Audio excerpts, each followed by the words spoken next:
Halo teman-teman pecinta sepak bola, selamat datang di channel Bola Kaki, channel yang berisi perkembangan informasi dan prediksi pertandingan sepak bola.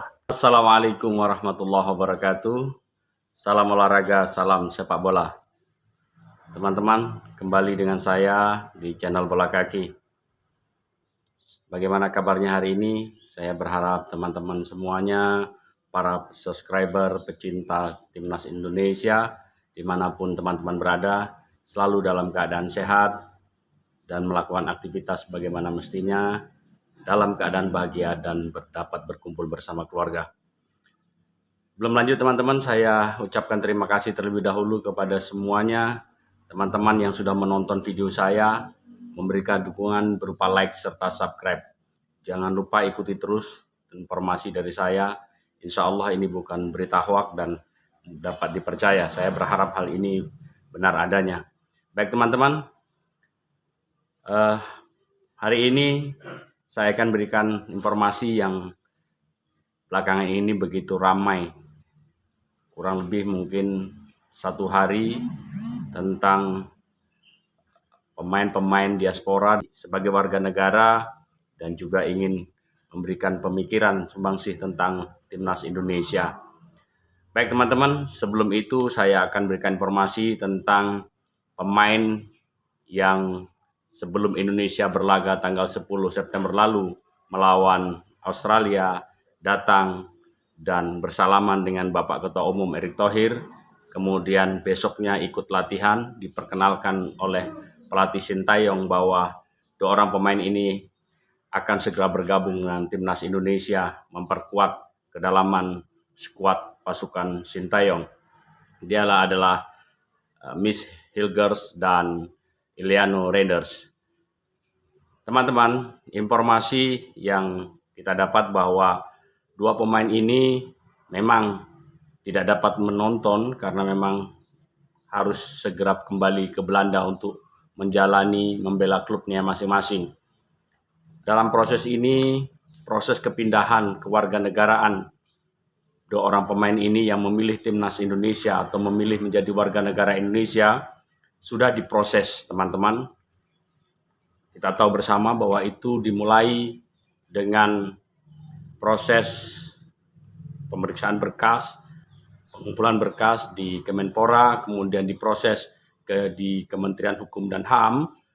Setelah itu dilakukan pengajuan kepada Presiden dan informasi bahwa mengingat jeda waktu masa kepemimpinan Bapak Presiden Jokowi, maka ini diproses dipercepat. Kita tahu bagaimana cara kerja PSSI yang luar biasa. Pemain ini sudah mendapat tanda tangan dari Presiden berupa Kepres yang merupakan persetujuan pucuk pimpinan Republik Indonesia menyetujui bahwa 2 pemain ini untuk dinaturalisasi. Kemudian pengajuan disidangkan di DPR. Artinya proses ini tinggal menunggu sumpah. Jika sudah di DPR disetujui, kemudian berlakulah sumpah itu, dan menurut informasi memang sumpah itu kemungkinan besar proses di DPR berlangsung tanggal 17 September atau hari Selasa ini. Informasi yang mudah-mudahan bisa dipercaya. Teman-teman, ini sebuah informasi ya. Memang seyogyanya di DPR dulu, kemudian baru Presiden. Karena memang situasi seperti ini, mengingat limit waktu, maka hal-hal yang seperti ini bisa dikoordinasikan. Itulah teman-teman, bagaimana kita berharap Miss Hilger dan juga Iliano Reinders tersedia membela Timnas Indonesia untuk melawan Bahrain pada tanggal 10 Oktober mendatang.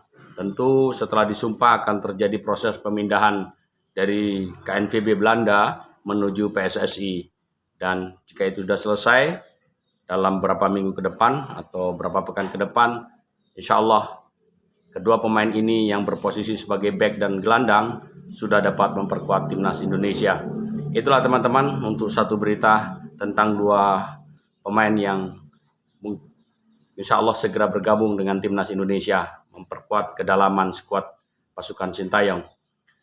Yang kedua teman-teman, tentang yang saya sampaikan tadi, banyak beredar di media sosial bagaimana tanggapan pembesar tentang timnas Indonesia. Saya tidak akan masuk ke dalam hal ini, hanya memberikan perspektif pandangan bahwa tentu Bapak Erick Thohir beserta jajaran PSSI sudah mengetahui, membaca bagaimana, dan kita rasakan sudah berpuluh-puluh tahun PSSI mengemban tugas untuk mengembangkan timnas Indonesia, dan sampai saat ini hal itu memang dirasa, mohon maaf, tanda petik, mengalami kemandekan, bahkan sering terjadi problematika yang susah. Kita tahu kita pernah kena sanksi dari FIFA. Ini menunjukkan bahwa dalam organisasi memang terjadi sebuah kendala. Nah, tentu pembinaan-pembinaan yang dilakukan selama ini, mohon maaf, bukan mengecilkan, tetapi secara prestasi harus kita akui dengan jujur, Indonesia tidak mampu berbicara banyak. Jangankan di level Asia, di level Asia Tenggara saja kita begitu rosot dan tidak memiliki prestasi yang cukup membanggakan, khususnya untuk timnas senior.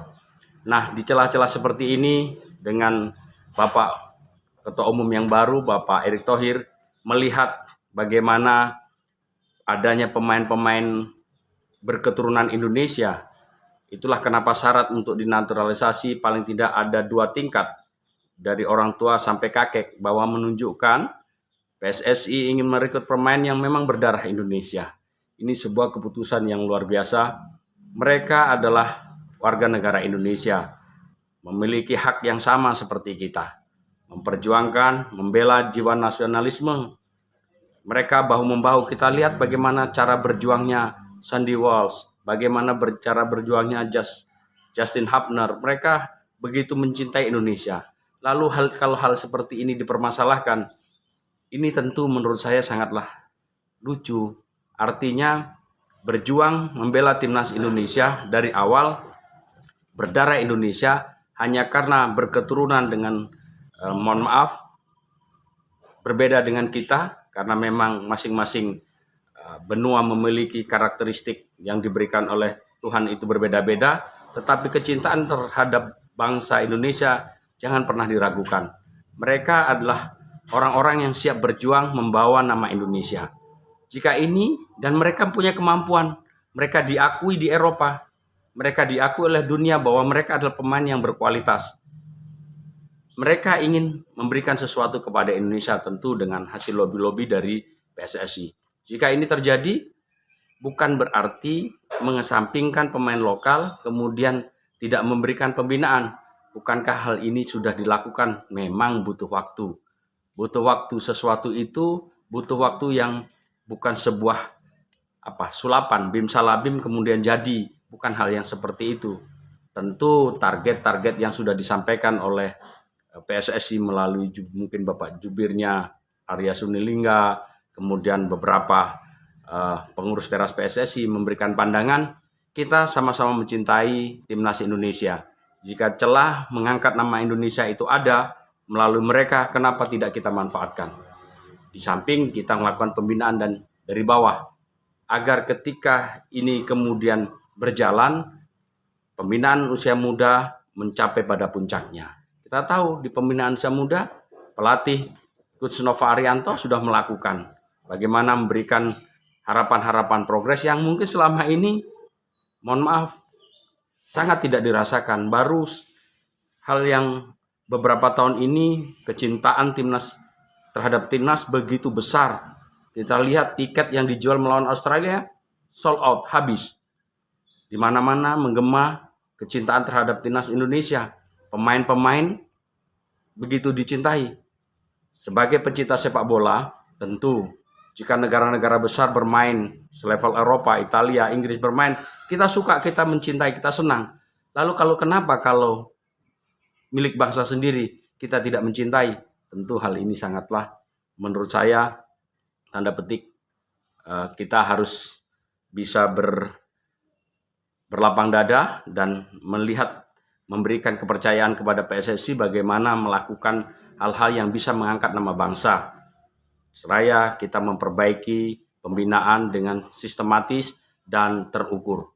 Itulah teman-teman informasi yang bisa saya berikan dan pandangan-pandangan saya tentang beberapa hal pemain diaspora yang menurut saya kita dukung Timnas Indonesia karena memang Timnas Indonesia adalah milik dan kebanggaan kita bersama. Bersama saya, Mas Nanang, salam olahraga, salam sepak bola.